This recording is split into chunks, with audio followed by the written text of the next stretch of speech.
or a CFO or I don't know. But I want to. Good evening. This is part 2 of Cambridge Inside Out. Today on Tuesday, the week before Election Day. I'm Susanna Sagat. And I'm Robbie Winters. Welcome. So it's so exciting, next week's Election Day. It's been a long time coming. Yeah, I don't remember how it was many years ago in terms of when people first declared as candidates.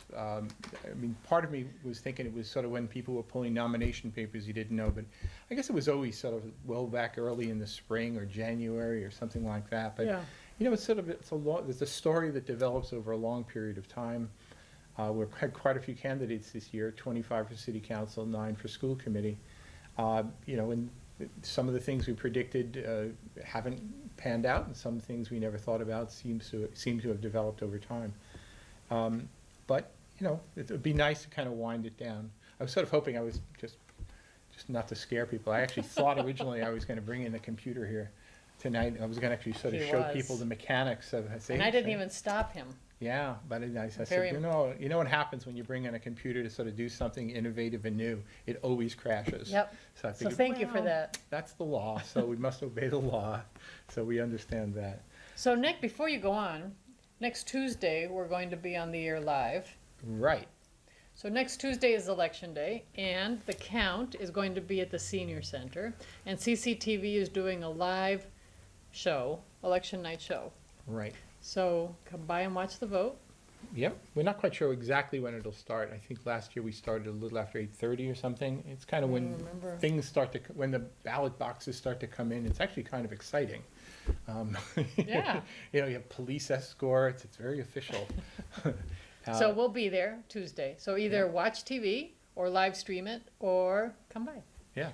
I think actually we may have a possibility of setting some of the folks from Fair Vote in Washington, who are the ones who promote ranked choice voting nationally. I was speaking to some of them yesterday and actually earlier today and gave an invitation. So we may actually get a little representation from Washington, D.C. Is that good or bad? I think it'll be good. Okay. Yeah, because if they actually look at, a lot of people around the country in Minnesota and California actually look to Cambridge, Mass. as this little laboratory where ranked choice voting has been used now continuously for over 70 years and kind of maintained the tradition that allowed its implementation in some of these other places. So, we're kind of high on their good list. Good, as long as it's the good list. Yeah, I think it's on the good list. Okay, so you're our official mathematical wizard. Give us some fun facts as the last show of the season. Okay, so here's some just random facts for no particular reason. Actually, in our previous program, I just mentioned as of Friday, we have a record high number of registered voters in Cambridge. It's 70,618, not all of whom are still here. Some people may still be on the rolls. Over 50,000 people who are listed as active voters. So can I challenge you all to please come out and vote? Because then let's have the highest vote count ever. Yeah, because, with 70,000 voters, if we get the same amount as last year, our turnout will go down as a percentage. Oh. Well, we wouldn't want that. Robert, before we go on to more fun facts, yes, we just had someone come into the studio. A surprise guest? A surprise guest. Not really a surprise. All right. So excited. Let's see. So we're going to go get her. And while we do, I want to show you who it is.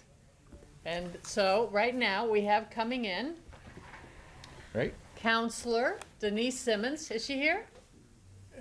We have her Okay. picture. Come on in. Former mayor. We've got Here your she is. picture up here. So Come and sit down so that I think we substitute your photo yeah, here. that way people don't see you sitting down. Oh, You'll be okay. all ready to go. That's right. Fabulous. How are you guys doing? Oh, You- doing just fine. Push the seat up a little bit. And, Yeah, it's, okay, so we have Denise Very good. Simmons. If you want to find out more about her, her website is Denisesimmons.com, DeniseSimmons.com. So find out more about her. But in the meantime, Let's bring her on. Hey, Here she there is. Wow, Oh, living Robbie. person. Suzanne, how are you? I'm so happy to have you here. It's good to be here. Said, I want Denise on this show before the year's Now, out. thank you you. two actually served together on the school committee? Yes, I we was did. honored to serve with her on the school did good committee. work. All right. So I'll just sort of drift over. No, you can stay. You can stay at the party. Okay, that's very good. We're so happy you're here. So how's It's the good to be election going? Well, it's always hard work. It's hard I work. take every election like the first one. And you should. So we're and that's knocking why on you the win. doors. Well, yeah, and that's what we're looking to do. Yeah, you can't, if you take any vote for granted, if anyone thinks you're strong, they'll play with the vote and you'll lose it. Oh, boy, that's And good. you hear a lot. People say, "Oh, you're all right." Yeah, Then I that's go the into last nervous thing you shivers. wanna hear. That's right. When someone Because- says you're all right, Right. No, that's the one Then thing. you know you're not. that's it. No, it's like, don't worry, she's in trouble. You have to really rush. Right. You thought about writing that letter. I'm in trouble because people think I'm all right. But Susanna knows, and I mean, you both have run Yeah. for office, so it's not easy. And it's really about much personal It's contact. very hard work. It's a lot of work, and You can't take any of it for granted. not Very not any- hard on the soul. It is. Because you're really putting it all out I there. call it a contact sport. Yes. Running for election is a contact sport. So if you're not into contact, maybe not right for this. Excuse me. I'm getting any a little good- cold, so I don't know Oh, what to tell you great. That's guys all to right. do. Okay. Don't Any worry. good stories this election year? Well, I don't think I have any good stories per se. I mean, I hear a lot of similar stories. I have to tell you, just now, I could have been here about 3 minutes earlier, but I had to talk to someone about cyclists. There's a lot of concern, particularly about. Did you get the number one vote, though? Oh yes, absolutely, absolutely. I will go and fill a pothole myself at this point. That's the spirit. I hear a lot about that amongst the senior population and disabled. There's been a lot of conversation about bicycles, and so it's interesting. I was walking down Clay Street several weeks ago, and ran into a young lady whose name I cannot remember, but she was on the bicycle committee. I said, well, the Yeah. bicycle committee needs to talk to the pedestrian committee. Yes. Because I don't know if you folks, because you don't maybe have enough interchange, you may be settling and thinking about things that actually work against other people. Because there's some people Yeah. that say, I don't mind bikes on the street, and some people that absolutely hate it. Yeah. And so how do we Well, have see, a conversation about Robert's a bicyclist and I'm a pedestrian, that? Oh, so have talked we about could this? fight among I'm ourselves. occasionally a pedestrian. I also drive sometimes, too. So do I. So you don't have to just be one or the other. By the way, your observation about the occasional conflict between the bicycle community and the pedestrian community is historically accurate, too, because I think the bicycle committee came into existence as a result of some initiatives during when Alice Wolf was mayor. And so they were established and they were advocating for their interests. And there was some pushback from people with pedestrians. So they formed the pedestrian committee, partly in the wake of the forming of the bicycle committee to sort of make sure There's their some interests balance. were But if they're not represented. talking to one another, if they're operating in, to use that overworked term, silos, if they're working in silos, then what happens is they come up with practices or ideas or policies that may not be really supportive Right. of people that are pedestrians. So that's what came to my mind. Yeah. It was interesting because it was on the eve of the dedication of the grave marker for Kitty Knox. You know about Yeah, Kitty Knox. yeah. No, tell me about Kitty it. Knox was the first African-American woman to join the Riverside Cycling Club. And she also, When was this? 1800s. Okay. Yep. And she also was sort of the forerunner on women wearing pantaloons, which was very racy at the time. It would be racy now. Denise, I have to ask you, have you ever worn pantaloons? Oh, several pairs. In the At the same wintertime? time. Oh, yes, please. Are pantaloons the same as pants? No. No. So what makes a pantaloon? We're not talking about that Oh, now. okay, This is got it. very Thank you, personal Susanna. Thank you for information. pulling that back, reining it back in. But the I don't know important where thing the is show is going. it talks about two things. It talks about the progressiveness of Cambridge, Yes. but it also talks about the discussion. Biking in Cambridge has always been a big thing. Yes. So it's not a new big thing. It's always been a big thing. So how do we get these two important committees talking to one another? And I think it's an issue to talk about in general. You may remember during the time I was mayor, we had this sort of reception where we brought the boards and commissions Yes, I together. remember it Because very what well. happens It was is a great idea. the city makes policies. Yeah. The boards and commissions are out there on their own, and sometimes they either make recommendations that are counter to what the city council may have been talking about, or counter to another board and commission may have been talking about. So how do we continue? One of the things I look forward to working on is how do we, I'm the big conversation person, how do we Yeah. get people talking to each other Yeah, about absolutely. what we want for our city? What's that citywide picture? I don't know if we do it in a town meeting, but where they actually talk to one another about city council policies and goals. That's very good. Now, you've been a candidate several times, Oh, yes. and you've gone out in the streets and listened to people and heard about issues. Mhm. Is there anything special about this election? Have you heard anything that surprises you, or besides the number of candidates running, is there anything that is different, or? It seems to me that quality of life issues have come up a little bit more. And what You does know, that mean? It will depend on who you're talking to, Okay. but a lot of times it's how well rats, how well the streets are swept, how well the streets are shoveled, potholes. I've heard Yeah. at least 3 groups of people talk about, can you do something about the potholes? Can you do something about the potholes? Can you do something about the potholes? You know, I don't know who dug the hole, first of all, so, you know, was it us or was it N-Star or some other group, you know? Right. So quality of life issues. Yeah. Now, what's interesting on the other side is it's 1 or 2 camps. Either everything's good, I love the city, and often that's the newcomer. Right, The That's more interesting. long-timers talk more to the quality of life issues. yeah. So that's what I find. That's Yeah. very interesting. You know, and street sweeping, as much as, you know, I can't stand it, although I love it, is an issue for Well, people. it affects parking, right? Yeah, Yeah, so that's what I've heard. The other thing is, every 2 years, it's a whole crop of new people. The city is just turning over so much. You know, the 3-family 2 years ago is now a condo now, and it's got a brand new group Huh. of people in there. I mean, I don't know this. Do you know the statistics on that? But it seems like if we were to look at It's very high, I think. pre-rent, before rent control went out, and how many rental units were, and looked at how many condos we now have. well, it used to be that of the different housing categories, the condos was the lowest by Mhm. far. And now, in the space of about 15 years, it's now the highest in terms of number of units in the Mhm. city are now in condos. Mhm. Much more Right. so. The 2 families have all turned to condos. The Right. joke I make, because I own a triple decker, is I always say, mine will be the last triple decker in Cambridge. might be, you Because might be. everything Well, else that's is gonna be interesting, condoized. because I've heard that there's a lot of turnover, and you'd think that with condos, there would be less turnover because the people condos own are it. no, because condos are being rented. So, so Oh. if you Well, they're buy, also being treated as investments, so Right. people, rather than stick your money in some crazy stock market, they store their Exactly. money in their real estate. exactly, and so you're renting it to someone. Yeah. I Because see. it's just And interesting. that wasn't the thing. original idea when all the promotion of condos was happening. It was supposed to be to create, home Home ownership ownership opportunities, and right. that's And kind of been a it's- now promise that it's- hasn't panned out. Yeah. Well, So does that make door knocking different? it makes it very different. You still go like this though, right? Absolutely. You still use the same right hand or left hand if you're left-handed. But the responses might be very different because the people are very different. Yes. One gentleman came from Lexington and he couldn't sing our praises enough. One young man lives here, doesn't vote here because he votes back in his hometown because he's here for graduate school. So Right. you get, you get the person that is sort of coming through. Then you have someone that has moved in.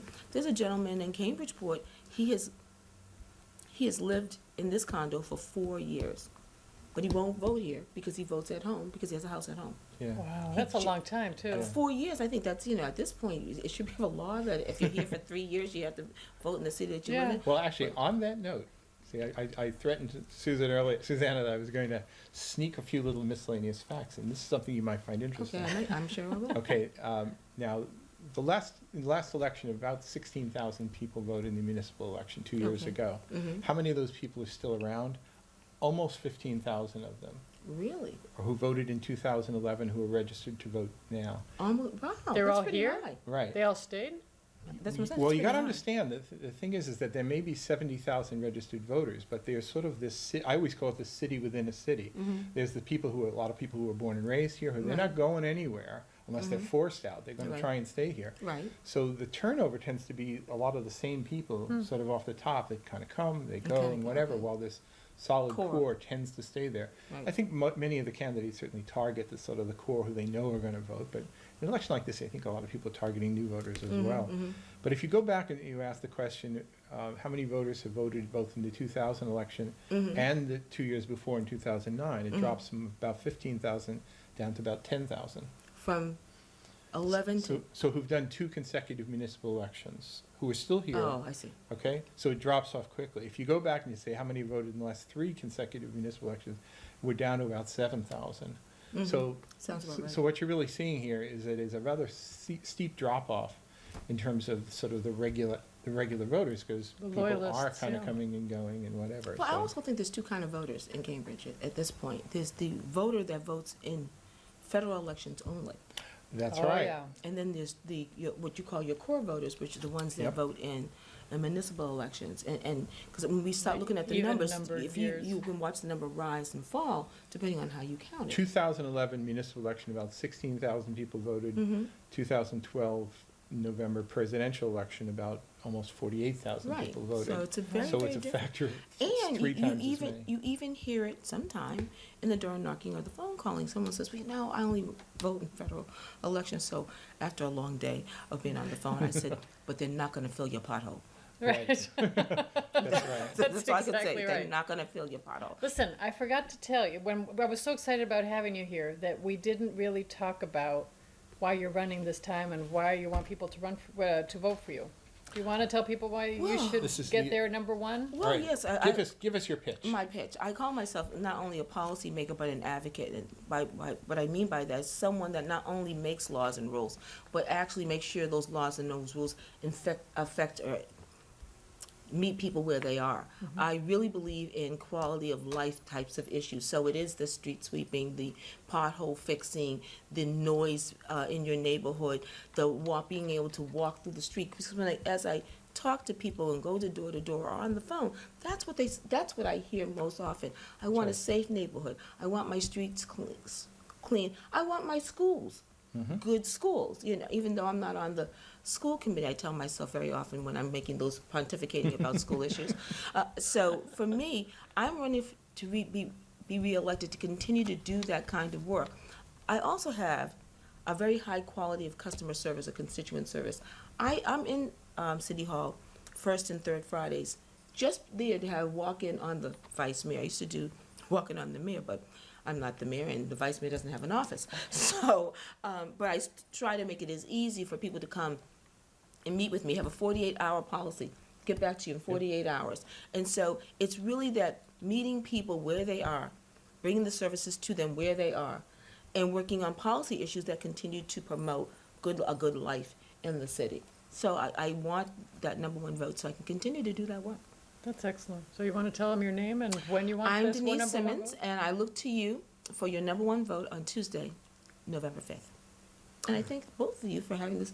I want to hang around some more, you know, and talk and. Well, but you know what? The reason we're trying to keep it short is we know you only have 6 days left 6 before days. election I wanted to day. hang on. I didn't say it Crunch was. time. So we don't want to waste your time. Never But always, but it's always we're good going to with you. be at the count on election night. Will you come talk to us then? I will come down and talk. Sounds great.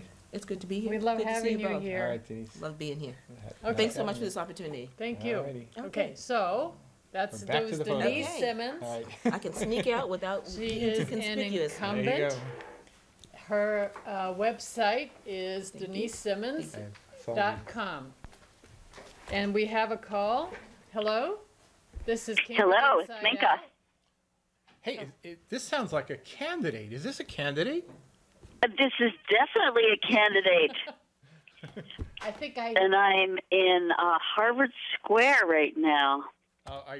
This is, by the way, for those who don't know, this is the sultry tones of Minka and let me vanBeuzekom. find her picture here while she's talking. That's right. I should always be introducing myself. Yes, my name is Minka vanBeuzekom. Van, Don't be oh, I intimidated did. by all those letters. Yeah, here we go. All right. So we're putting your picture up on the TV screen while you're talking to us so Yeah. that people can make believe you're talking. Now, you're not texting while driving or anything here, are you? No. I stepped out. I'm attending the Crimson Summer Academy 10th year anniversary.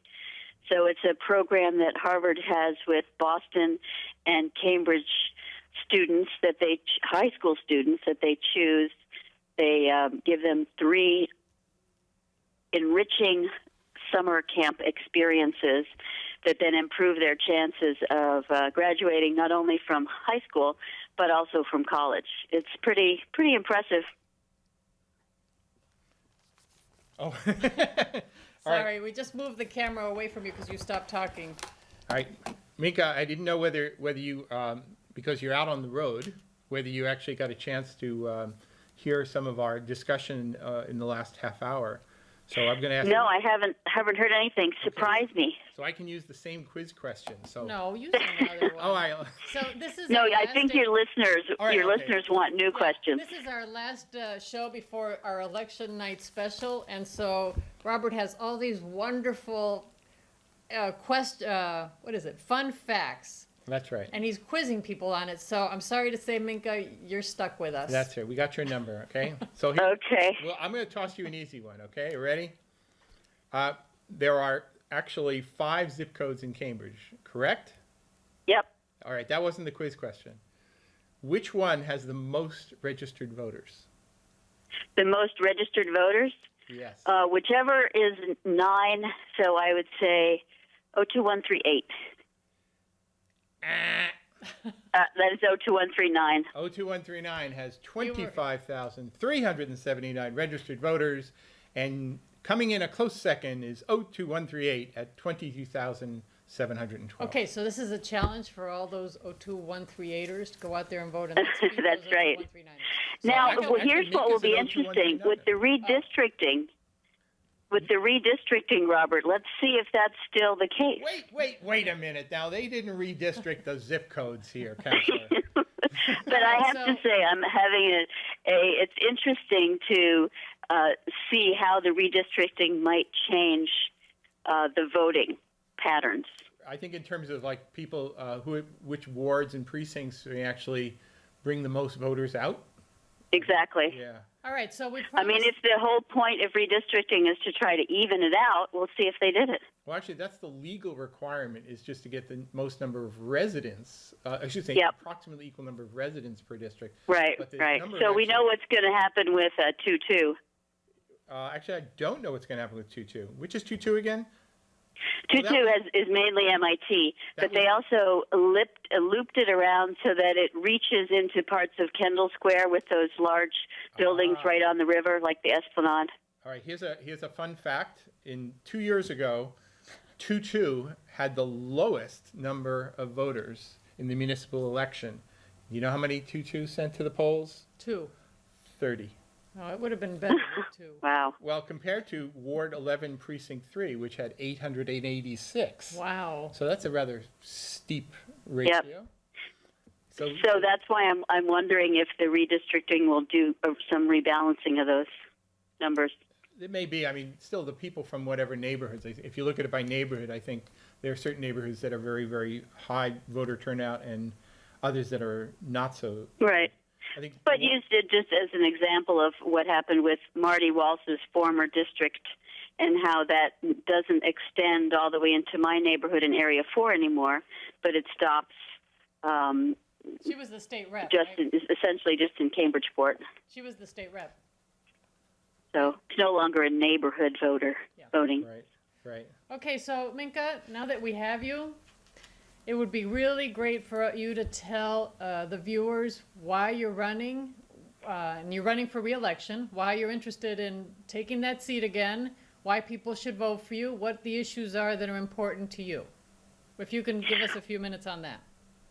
Okay. Well, the thing that originally brought me into even seeking public office had to do with the rat population in my neighborhood. And since I haven't yet solved that problem, I think I need to continue to be on the council to work on it. I'm partially jesting. The problem of solving the rat population is going to be a sort of a decade, probably, And it's decade spreading, isn't level it? effort. Isn't that spreading But through the the city? thing that brought me to the after realizing that it wasn't just about rats, but it was really about communities working together with the government in order to get something big done. In my example, trying to get rid of the rats, I realized that it's really a collaborative effort. It's the neighborhoods working with government respecting the neighborhoods. And from there, I realized if I could be on the government side, I could bring more of the neighborhood perspective onto the council.